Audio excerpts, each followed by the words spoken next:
So with that, it gives me great pleasure to introduce you to Dean Sujit Choudhry. Thank you.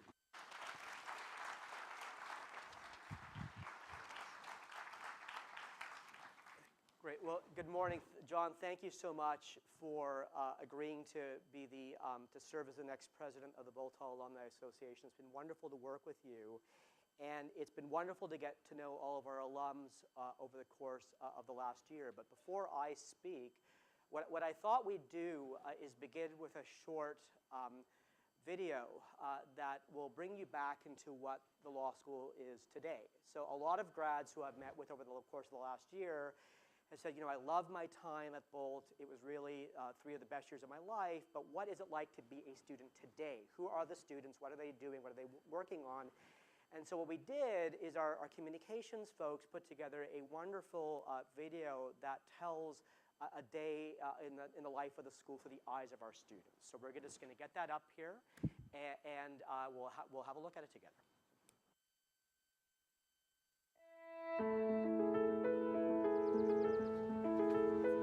I pretty much knew as soon as I was admitted to Berkeley Law that this is where I would come to law school. The students here are very passionate about what they do, and they've come here because they want to make the world a better place.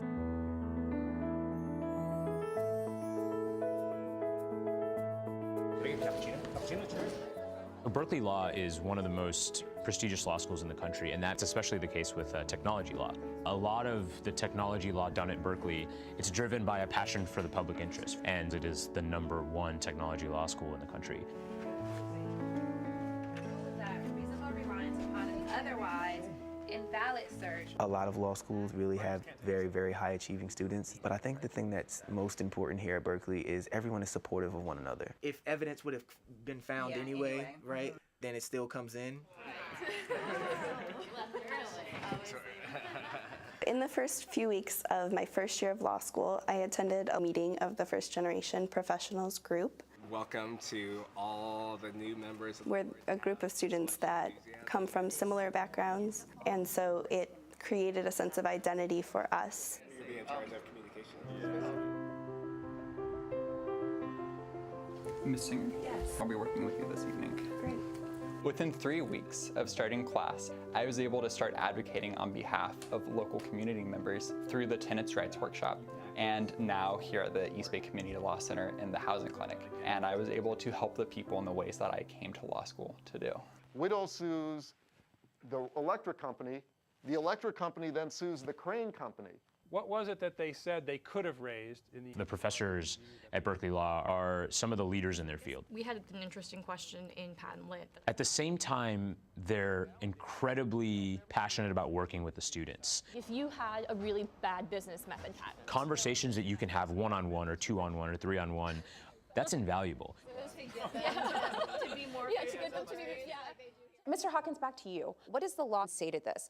It would be traumatic. Prior to law school, I wasn't nearly as conscious of the issues as I am now. I think that's something that you get taught here, is that you're not just a part of the Berkeley Law community, you're a part of this country.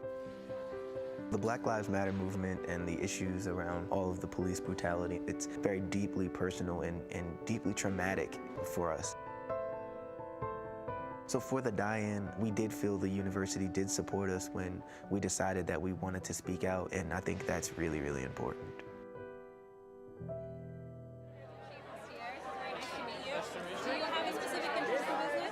The Student Activities Fair is a way to get the first-year students excited about student life. As the Berkeley Business Law Journal, we just generally get them really excited about pursuing a business law certificate or just business law courses in general here at Berkeley Law. So taking securities, antitrust, accounting. I love deal making, and I want to pursue a career path in mergers and acquisitions. I know that that's where my calling is, and I definitely want to become a partner, and that's my ultimate goal. Department 18 now in session. The Honorable Kimberly Caldwell presiding. Today I'll be arguing a motion for judgment in an eviction case. Counsel, please state your appearances. Xander Morton, law student. It's really a strategic move, and that will buy my clients more time to try to settle this. This is just an attempt by the defendants to delay this case. Mr. Morton, do you wish to respond? Yes, Your Honor. While it's true that for many of our clients, if they get evicted, they won't be able to find somewhere else to live. I'm granting your motion for judgment. Will you please prepare an order? Yes, Your Honor, thank you. Being able to represent clients is incredibly empowering. I actually get to think like a lawyer, and this is what I came here for. Berkeley Law has given me the tools that I need to go out and do what I came here to do. I think the biggest thing is just helping people. That's something that I will always do.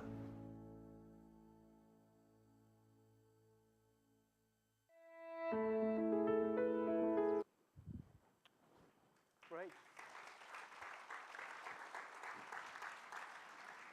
So that's just a bit of a taste of what it's like to be a student here today. And you know, we welcomed our newest 1L class back to this law school a couple weeks ago.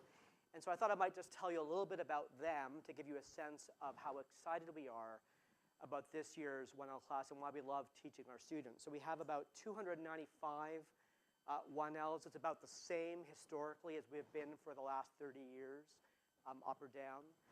Of that 295, you know, they're extremely well-qualified students. The top 5 undergraduate institutions that we now recruit from this year were Berkeley, UCLA, Harvard, Michigan, and Yale.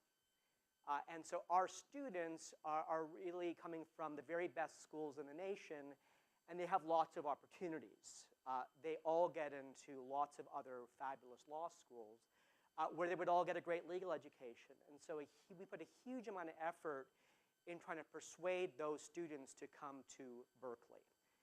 By investing in a lot of our programs, our financial aid, or educational programs, because our students have choices, and we can't take them for granted. And we persuade them to come, and as you can see, we have extraordinarily talented, happy students, and that makes for a wonderful law school. You know, there's some other stats about this first-year class that we're very proud of. 45% of this year's first-year class are students of color.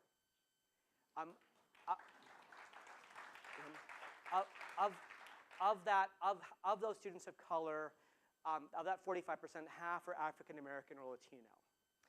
And so as our state has changed and as our country has changed, so has our school. And 1 out of every 6 of the first-year students in this year's 1L class is a first-generation college student. And so our social mission, our public responsibility to be the school of social mobility is something that we are very attentive to, and is really at the heart of our identity. Finally, and I know this is quite a change for many of you, 62% of this year's incoming class are women. And you know, I was with the class of 65 at their 50th reunion in the spring, and let me assure you the percentage of women in that class was not 62%. But it's also, this has been a trend in legal education over the course of the last decade. And so, and at Bolt, I think routinely for the last decade or so, we've had gender parity or, in fact, more women than men in our incoming classes. So it's a very diverse class. It's a very talented class. And they've really brought a lot of energy and imagination to the school. And you see it, you capture a bit of that from this wonderful video. So as John said, you know, I spend a lot of time talking to our grads. And so in my first year, I've been here for about a year.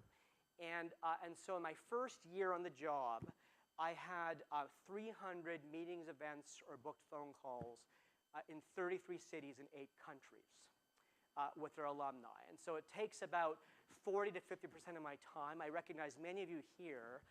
And the reason why I am prioritizing outreach and engagement to alums, to judges, to employers, is that it's profoundly central to our future. Our school will not succeed and remain a school that is both accessible and excellent. And those are, for us, interdependent missions, access and excellence, if our alumni are not with us. And so I've been getting out and about and engaging with and meeting our alums and trying to, and listening and learning from them about what it is about our school that makes them so excited to be Bolt grads. And so what we've been doing over the course of the last year is to iterate and develop a series of themes that we hope to organize our initiatives under. And so we've got the 4 words here on the screen that capture the current version of our thinking about this, about these agendas or these priorities, and those priority areas are access, innovation, service, and globalization. And so the question you might ask is, why does the school have to set priorities? So, to give you a sense, the school now has an annual budget of about $95 million. We have about 200 full-time staff. We have 70 full-time faculty, about 1,200 students. It's a very large place, and it's a very complicated and a very dynamic institution. And so if you want to move the school forward, it's important to pick a few key areas to focus in on them and to do them very well. If you don't pick priority areas to organize your initiatives and activities, it won't be possible to move the school forward. And I'll tell you, the world of legal education, the world of higher education, has never stood still. It's never been in as much flux as it is right now. And so for us to remain on the cutting edge, to be a school that those 1Ls who have many choices want to come to, we have to have an agenda. We have to have priorities that inspire our community and organize what we're working on. So let me first talk a bit about access, if I can get this to flip. Great, okay. So as I mentioned, I spend a lot of my time talking with grads. And one of the things that I've been struck by is how many grads say, Bolt changed my life. And so I asked them a bit what that means, right? So for a lot of folks, it's, well, Bolt introduced me to an area of law that I didn't even know about before I went to law school, and that became my passion. Or Bolt's where I met my life partner. Bolt's where I met my best friends. But for a lot of grads, they say, Bolt literally changed my life. Why is it? Because of where I came from, because who I was. I was the first person in my family to go to college. I was the first person in my family to go to professional school. I was the first person in my family to go to law school. And that is something that you find in our community much more so than at other schools. As John mentioned, before I came to California last year, I was teaching at a terrific law school in the Northeast. And I was chatting yesterday with a couple of days ago with a colleague at an elite private law school in the Northeast. And this sense of social mission, the idea that Bolt is not just an excellent law school, but is a life-changing law school because of our commitment to social mobility and access, is something that is just unique here. And as I mentioned, 1 out of every 6 students in this incoming 1L class is a first-generation college student. There is no other law school like this. 30% of last year's 1Ls were Pell Grant recipients as undergraduates. They're from low-income families. There is no other law school like this. And so I'm very proud that our social mission as being the school of access and mobility and opportunity is not something that we just talk about, but it's something that we prioritize. And so 65% of the students at this law school receive financial aid. We have a steeply redistributive program of financial aid at the school. As the state has withdrawn its support essentially to nothing, we get about 10% of our budget from the state now. We've had to recreate progressive redistribution that the state used to do through the tax system within our financial aid program. And that's the way in which we have those numbers of students who come here. Why did they come? How can those students afford to come to law school here? It's because of our financial aid programs, which we self-finance through our tuition revenue. And so this year, in our first year, we established a number of initiatives to spotlight and to highlight the emphasis that we place on scholarships and financial aid. And I can tell you that those programs are my #1 fundraising priority because it's about investing in our students in the most fundamental way. And so the first program that we launched is Access for All, which was a wonderful initiative last year for need-based financial aid. So there, what we had is that we had 2 $1 million challenge gifts given by anonymous alums, donors, who then set up a matching fund to inspire our grads to give. And they matched gifts, 3-to-1 for recent grads, 2-to-1 for grads a bit less recent, and 1-to-1 for grads further out. And we burned through that $2 million in matching money within 2 months. And that's based on gifts that all came from our alums. Small gifts, $10 gifts, $20 gifts, $50 gifts. Large gifts, $5,000, $10,000, $20,000, whatever it mattered, whatever people gave didn't matter. What mattered is that they gave and that we had great participation. Because participation in annual fund giving directed at financial aid is something that we prioritized for our annual fund last year, and it's what we're going to continue to focus on for this year. The second initiative that we launched last year is something called the Berkeley Law Opportunity Scholarship. So here, there is a remarkable student group at the law school called the First Generation Professionals, FGP. And they are a self-created group that arose at this school, consisting of students who were the first in their families to go to a professional school. And at a lot of schools, there are these students, and that's not a surprise. But at Berkeley, because we are Berkeley, that group started a social movement. And they are a pervasive part of the life of the school. They have faculty advisors, they have activities, they have alumni engagement events. They're remarkable. You saw Samantha there. She's one of the FGPs. And so what we wanted to do was to build a special scholarship program that would, again, signify our commitment to being the school of social mobility and access. And that's the Berkeley Law Opportunity Scholarship Program. And what this is a series of full tuition scholarships for 3 years for students who come to Bolt who are the first in their families to go to college. Not just first generation professionals, but the first in their families to go to college. So this year, just to give you a sense of how the scale of this, we had 100 admits who met that criteria. Of those admits, we had 60 who were very competitive for this award. We ran national interview processes in San Francisco, in Berkeley, in LA, in DC, involving our alums. And we initially had thought we would award 3 of these full tuition scholarships. We ended up awarding 5 because alums started donating when they heard about this. And these students are absolutely spectacular, right? They are absolutely remarkable students. And we'd love to grow this program, and what we're trying to do is to say to students, if you're that kid, if you're that student who is going to make a difference, and if you're the first in your family to go to law school or to go to college, there's a lot of choices you have, but come to this school. Like, this is a school where that is a huge part of our identity and our brand. And we'll provide you with support to ensure that you have a lifetime of success. That is what is distinct about this law school among the other options that you have to choose from.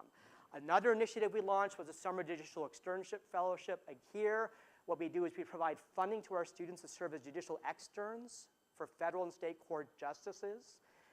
And so we had 44 students take this up in their first year of the program. Why did we do this? So a lot of students these days want to apply for clerkships when they're done law school. And so we have a very good clerkship success rate. About 15% of the class each year goes off to clerk. And what we have found is that those students who have an externship experience with a judge have a leg up in the clerkship application process because they understand the culture of a judge's chambers. They have a reference from a sitting judge. They know how to present themselves at an interview. And this is particularly true for a school like Bolt, where many students don't have a lot of connection with the legal profession before they come here. So they don't know these things. There's some code. And we're trying to break down the code. And these funded externships are a way to provide opportunity for our students. And we're very excited about this program, and we had such good success with it this year that we're continuing it. And then finally, this coming spring, we're launching a very exciting mentoring and networking program.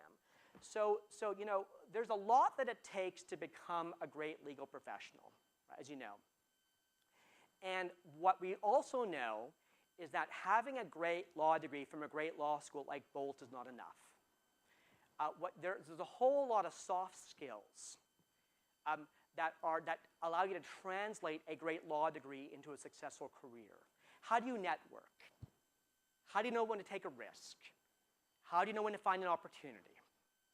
How do you know how to find a sponsor as opposed to a mentor? When do you think about shifting practice environments? How should I think about to organize my legal education? How should I think about taking charge of the first years of my career to be a successful professional? And so, you know, business schools have been really terrific at tackling that part of their educational mission. Law schools have been really missing in action on this. And what we have decided is that the answer to this soft skill issue is not to have a class, because you can't teach those things in a class, but rather to link up our grads, all of you, with all of our students. And so this year, we have a team working on building a data platform that will, when it launches, link every student who wants to participate with any grad who wants to be a mentor, based on demography, based on geography, based on practice interest, based on more than one of the above. And that will track and organize this program through data so we can analyze it, assess it, measure it, and calibrate it as we move forward. And it'll be the best program of its kind in the country. And so here, the idea that we have behind this is that we want you to partner with us to help provide our students with social capital. Right? They have a lot of intellectual capital coming in here. They're great students. But to be successful legal professionals, they don't just need intellectual capital, they need social capital. Networks and mentors and advice and support so that they can go off and be as successful as you have been. And we think it's a school's responsibility to help provide them with that mission. Okay. So access is our first theme. The second theme is innovation, in particular educational innovation. So Bolt is an excellent school. Our students do exceptionally well on the job market. So you read a lot of things in the New York Times about how bad the market is for lawyers. So let me tell you, that's not true for our students. So in the class of 2014, the employment rate is 95.67%.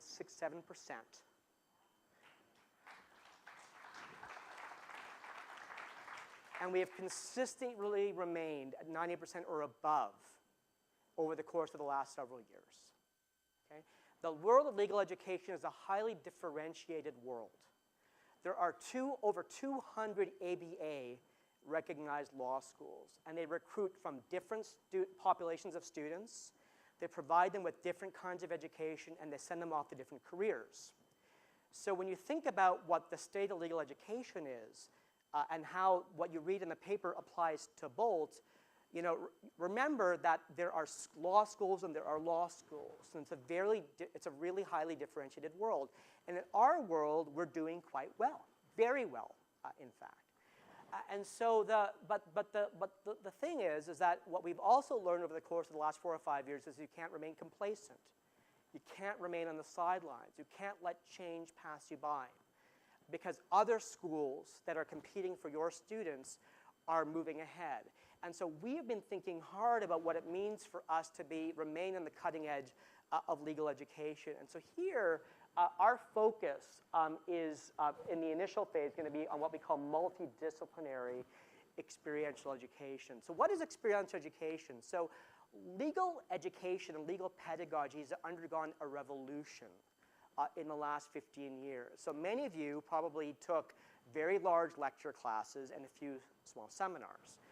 We've now filled out the curriculum with skills classes, so courses on depositions, mediation and negotiation, persuasion, drafting, lots of those classes. Clinics, so the East Bay Community Legal Center, which you saw about on the video, educates 100 of our students a year for 6 units each. We have 5 in-house clinics in technology, environmental law, human rights, business law, and the death penalty. We have field placements where students are working in public defenders' offices, in different state and federal agencies, in public interest. And so hundreds of our students are partaking in these opportunities. So it's completely changed the culture of the law school in a very positive way. So what we're trying to do is think about what is the next iteration of that. And the next iteration is to harness the excellence on the Berkeley campus, right? So you're all graduates not just of Berkeley, pardon me, not just of Bolt, but of Berkeley, right? So Berkeley routinely ranks globally as one of the top research universities in the world. We have 7 Nobel laureates on the full-time faculty right now. We have more top 10 graduate and professional programs than any other school, public or private, in the nation.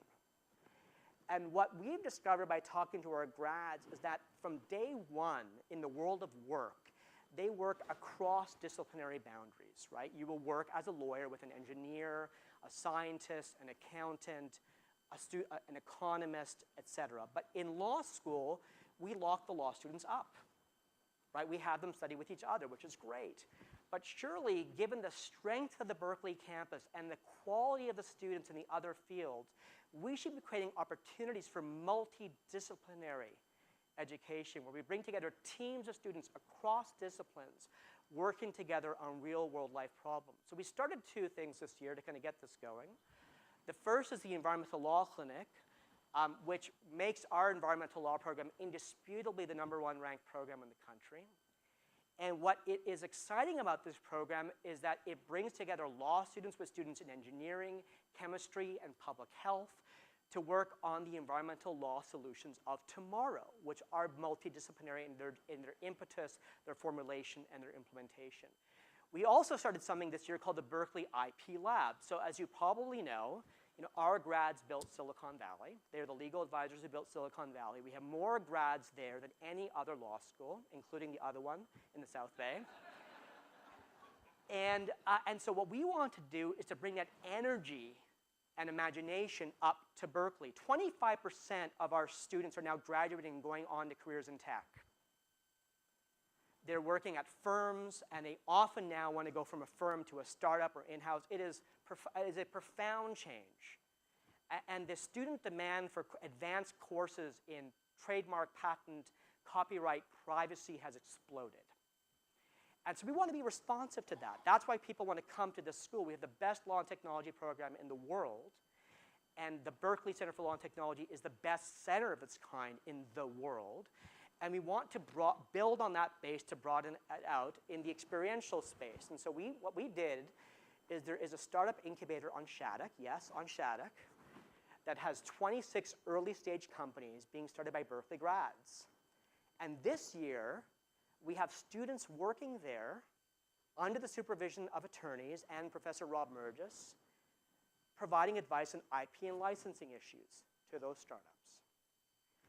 We are going to be growing that out, we hope, with a series of other opportunities in the transactional and business law space for students to work advising startups in south of market, small and medium-sized corporations. We have a green-collar jobs clinic at EBCLC that advises small startup companies creating kind of jobs for a post-industrial East Bay.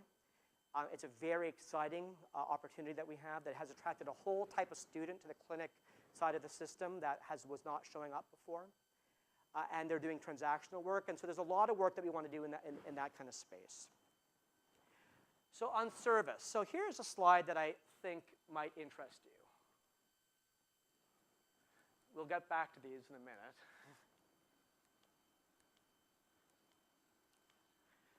So I often get asked, how does Berkeley stack up with other schools in terms of its commitment to public interest and public service?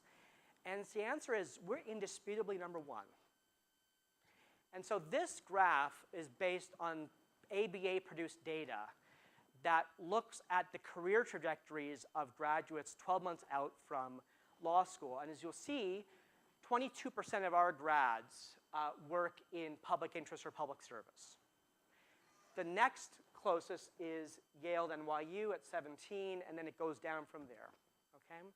So these are incredibly good numbers, right? So we are, as part of our mission as a school, as a public law school, is our public service mission. And an element of that is to train students to go off into careers in public interest and public service. And we do so that better than any other top 10 school in the nation by a significant margin. And we've maintained that. So let me just show you something else. So this graph shows our tuition fees. That's the green bars. They get higher as the state support has collapsed. The blue line shows the percentage of grads going into public interest and public service. Now, one thing I get asked is, well, geez, if your tuition's going up, surely the number of grads going into public interest or public service must be going down. It's the exact opposite. As our fees have gone up, so has a percentage of our grads going into public interest and public service. How is that possible? How is that possible? The answer is our financial aid programs.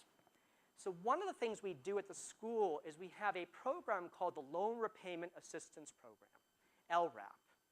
And it articulates with IBR. It's a federal program called income-based repayment. And what this does is to enable students from this school to choose a career in public interest and public service and to have the law school and the federal government pay for the cost of their legal education.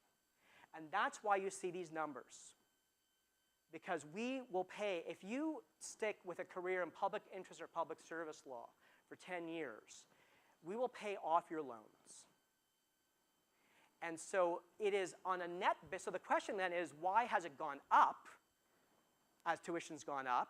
The answer is it's more affordable for those students to come to this law school because we pay off more of their legal education for them.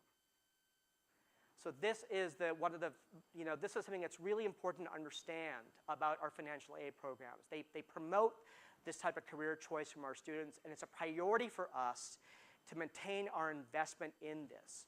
You know, we just did a bit of cost accounting for how much we invest at the school in our service mission. So I'll just go back, which consists of centers, clinics, the LRAP program, bridge grant funding to graduates to kind of pursue public interest careers, field placements, and so forth. It's $10 million a year, all funded by tuition dollars. And so those revenues enable us to invest in a very high quality public service education for our students that is incomparable to what they can get at other schools. And so what are we thinking about doing further? You know, one thing I'd love to do at Bolt is have a system of public interest entrance scholarships that provides full tuition support to entering students to pursue careers in public interest or public service.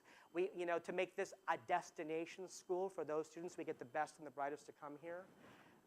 We're looking at ways to enhance that loan repayment assistance program that we talked about. You know, we're thinking about enhancing it so that students who, let's say, commit to 5 years in public service can get a prorated portion of their debt and principal paid off, and we'd like to work that out if we can.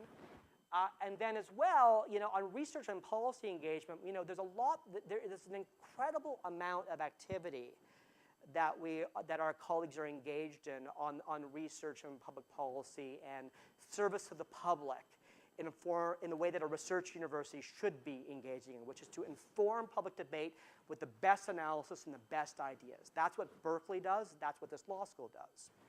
And just to give you some examples of the work that's happening right now, in the wake of Ferguson, as you saw, that was a significant and difficult time for the law school this year. You know, we launched a task force that has come up with a suite of initiatives to put Berkeley Law at the forefront of law schools in the country addressing questions of race and criminal justice, right? And so one of the initiatives that came out of that is something called the Berkeley Initiative to Reduce Racial and Economic Inequality in Juvenile Justice, which has been seed funded by one of our grads, who I won't name, but he's here.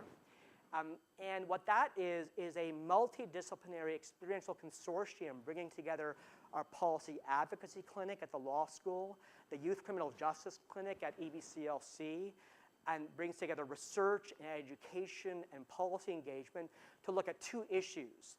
The first is something called the school discipline to prison pipeline, which disproportionately affects Black and brown youth. And the second is what we call the fines to prison pipeline. So we all know about this post-Ferguson, how municipalities have used fines to make up for revenue shortfalls in property taxes, and that has led to incarceration. And so it turns out those areas are areas where Berkeley Law is already a national leader in our research and education. And what we're doing is knitting these together in this groundbreaking initiative that will really change the terms of the national debate, focused very much on the East Bay, but with a national ambition. and that will train a whole generation of students to go off and change the world. Another area where we're very engaged on the policy side is in business law. So the Berkeley Center for Law, Business, and Economics is doing fabulous work in convening and driving very important debates in the private sector. So we've had major summits this year on mergers and acquisitions, both in New York and in Berkeley, partnering with Kirkland & Ellis on the East Coast and Cleary here on the West Coast. We partnered with Wilson Sonsini for a wonderful conference on cybersecurity and its impact on corporate governance. We're working with PepsiCo on a really groundbreaking initiative called the Sustainability Governance Project that looks at how questions of environmental sustainability work their way into corporate governance indicators. And that's all work that our students are engaged with. Our environmental law clinic also, and our environmental law center, does a lot of work on water, on energy, on climate change. And so the amount of work that's going on here is staggering. So let me just finish up by talking a bit about globalization, right? So one of the things that's happened a lot at the law school in the last decade is that we have now a very significant international student population. And so this year we welcome students from 46 countries to the law school. And, and they bring immense talent and perspective. Half of those students speak 3 or more languages. 1/3 of those international students have 5 or more years of work experience. And it has profoundly changed what the school is and what it's becoming. I spent 2 weeks in Northeast Asia this summer, and I discovered that we have as many grads in Greater China, in Japan, in Korea, and Taiwan as we have in Massachusetts, New York State, and Washington, D.C. And our international alumni base is growing at 15% a year. And what is profoundly different about our global profile now is that a generation ago, international students came to Berkeley and left, and they went home, and Berkeley was a memory. Now, because of trade, those students are California bar admitted. They go back home. They work for global corporations. They work for global law firms. They work for government regulators. They work for national companies. And they're constantly engaged in international trade, investment, and policy determination involving the United States. And so they want to remain connected with us in a way that is just profoundly different from what things were like 10 years ago. 2 weekends ago, I was in London for our international alumni reunion event. We had 135 grads from 23 countries come. And that is not going to change. That is only going to accelerate. And so for Berkeley, this is an incredible opportunity. And if we seize upon it, we will be the most globally engaged law school on the Pacific Rim. Why is this important for Berkeley? Look at the state that we live in, right? This state on its own is the 8th largest economy in the world. This state is more open to trade and is more economically connected through its global industries to the outside world than any other state in the nation. This is the most diverse state in the nation. 1/3 of the residents of this state are foreign-born, including myself. This is a state that will have the first visible minority majority. And so our diversity, our location on the Pacific Rim, our openness, the structure of our economy, create an ecosystem for this law school that schools in other parts of the country don't have. And as I talk to our grads, I am surprised by how many of them have seen their own practices, whether it's in state government or in a federal agency or in a medium-sized firm in Orange County, or let alone in a large law firm or in a tech company, evolve as the world has changed. And what we need to do is to understand that the world is changing and to prepare our students for that world of change. So this year we've launched kind of a global initiative to think about what that might look like for the school. And so here's some ideas. visiting faculty and fellows to teach mini classes at the law school from around the world, education, research, and policy collaboration. So this summer, I worked with BCLT to develop partnerships for them on IP law with Renmin University in Beijing, on consumer privacy with Peking University in Beijing, and we're also going to be going back to talk to Tsinghua in the spring to talk about startup law, which is not only a major area where our students want to practice here, but is a huge hub of activity in Beijing and focus on Tsinghua. And so there is the student appetite for this type of opportunity is quite striking. Our current students have a global outlook and a global set of experiences that is very different even from 10 years ago. And they understand that the world has changed. And so as a law school, we have a duty to keep up with changes in legal practice and what our students want to basically take Berkeley into this century being as successful as it has been thus far.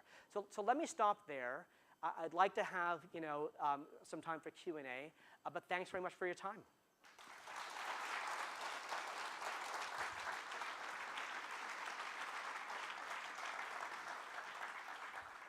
So I think we have some mics, so if you want to put up your hand, you'll be recognized, and then if you could just state your name and your graduating year, I'd be happy to answer your question if I can.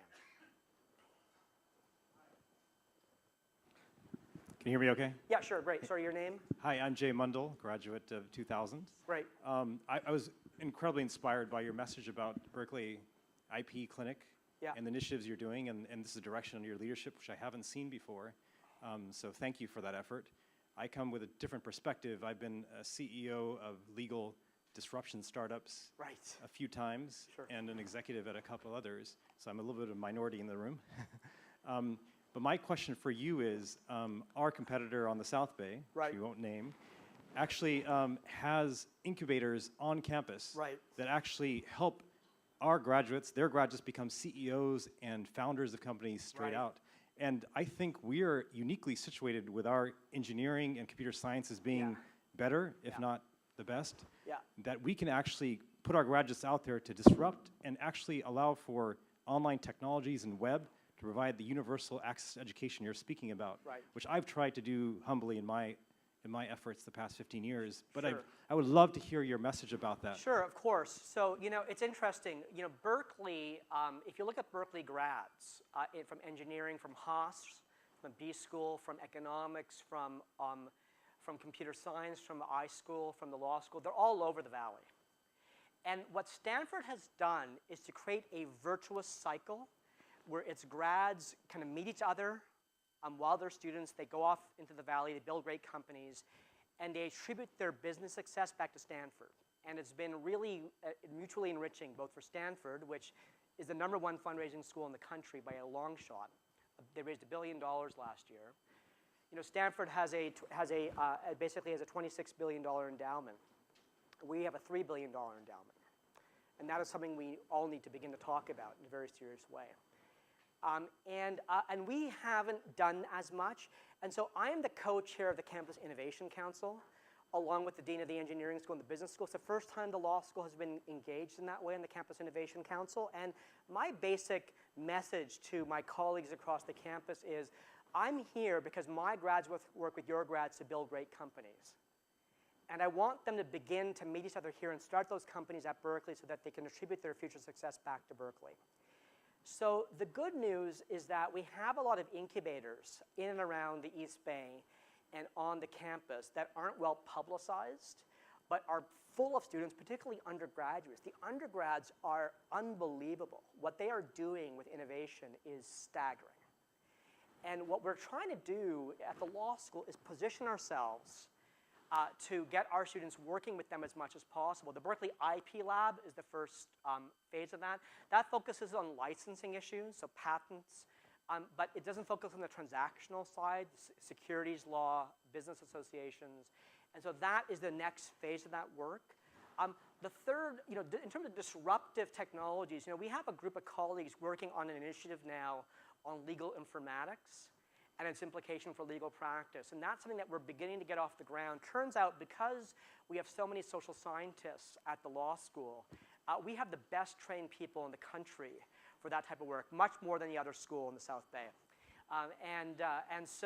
Because what is important for us is that when we build these opportunities out, we do so rooted in the research agendas and expertise of full-time faculty, because then they lead and drive it.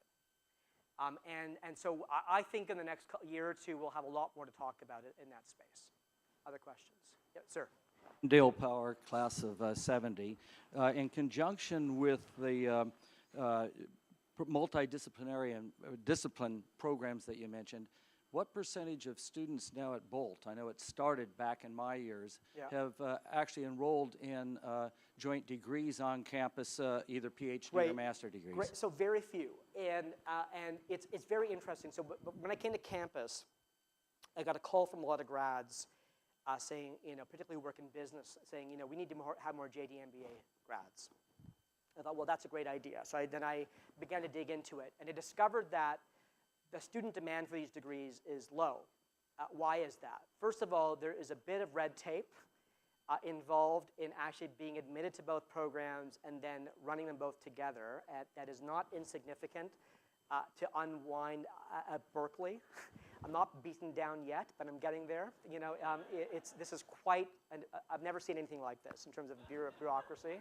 But the other issue is the opportunity cost of the joint degree program, right? So a joint degree program entails, let's say a JD who wants to get an MBA would have to spend a year more in school. And that's a year not doing work, not in the workforce, or a year and a year of additional cost. And so what we have found to be a more productive place to get moving on this is to let students register for classes in other schools.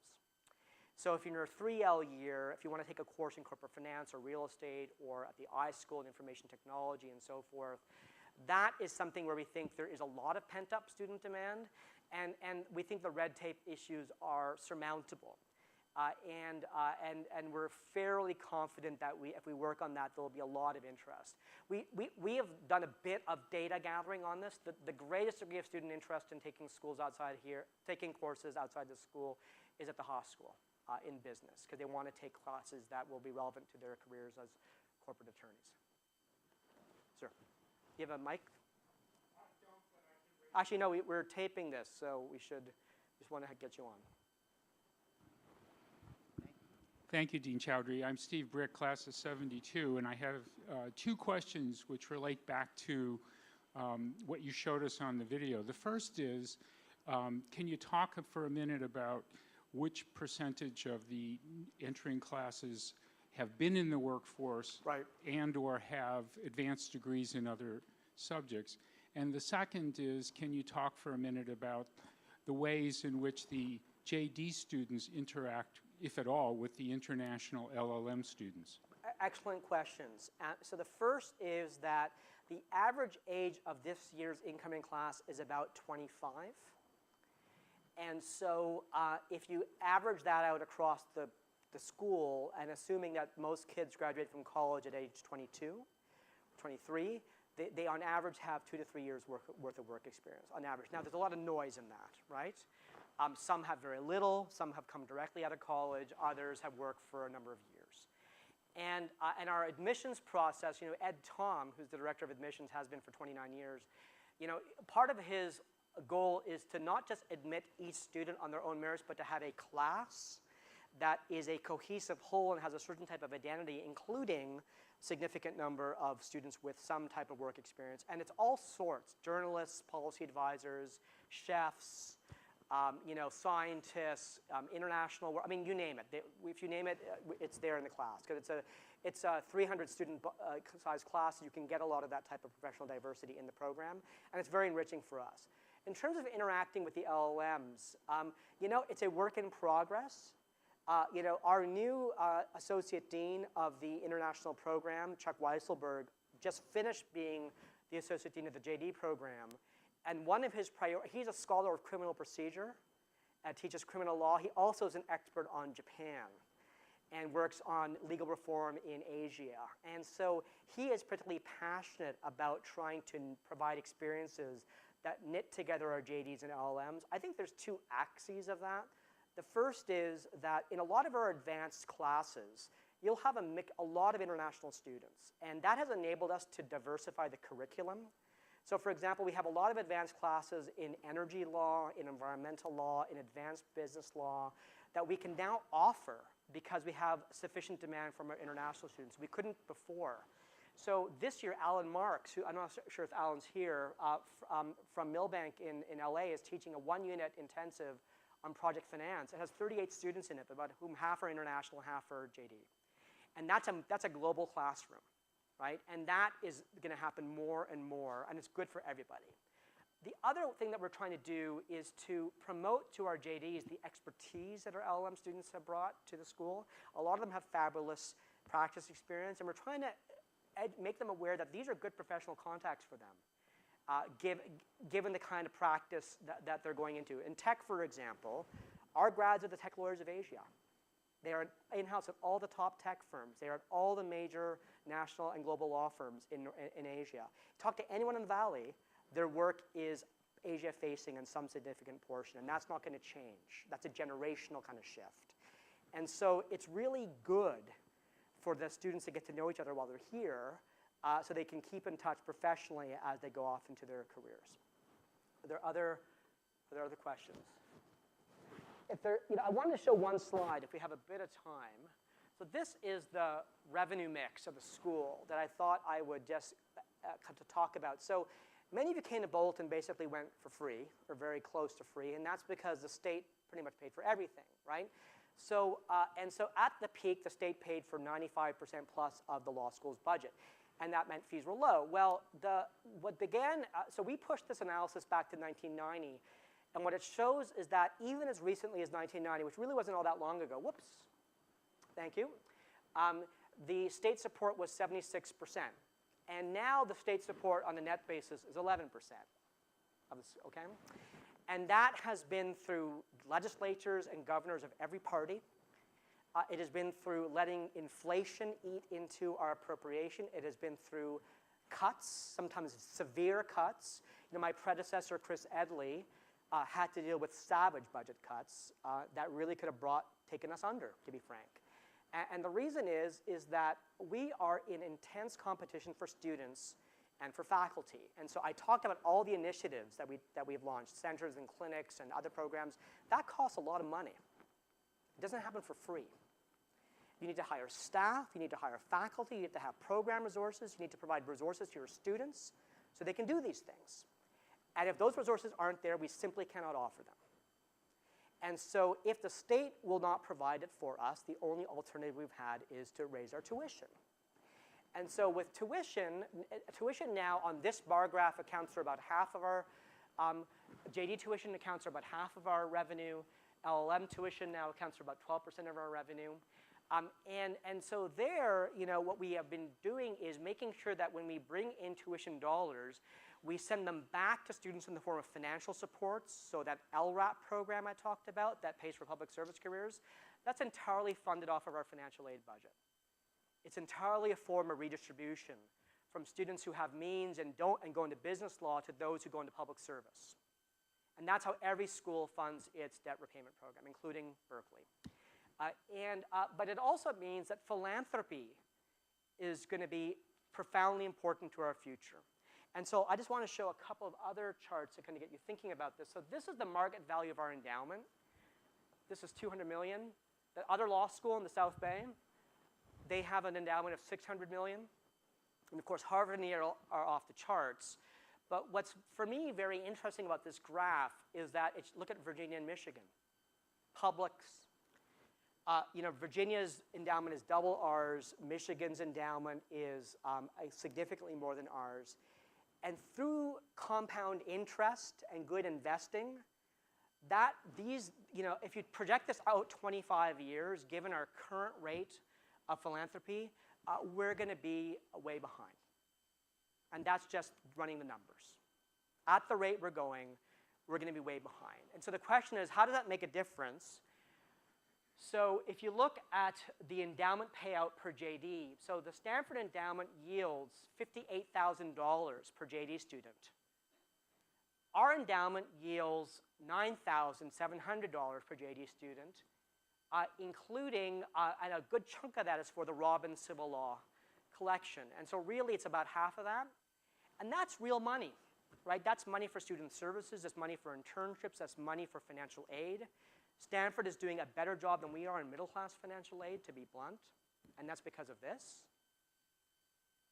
And so what I want to say to our grads is that it's up to you to work with me, and I'm here to talk to you as much as you want about this, about how to close this resource gap, because resources matter.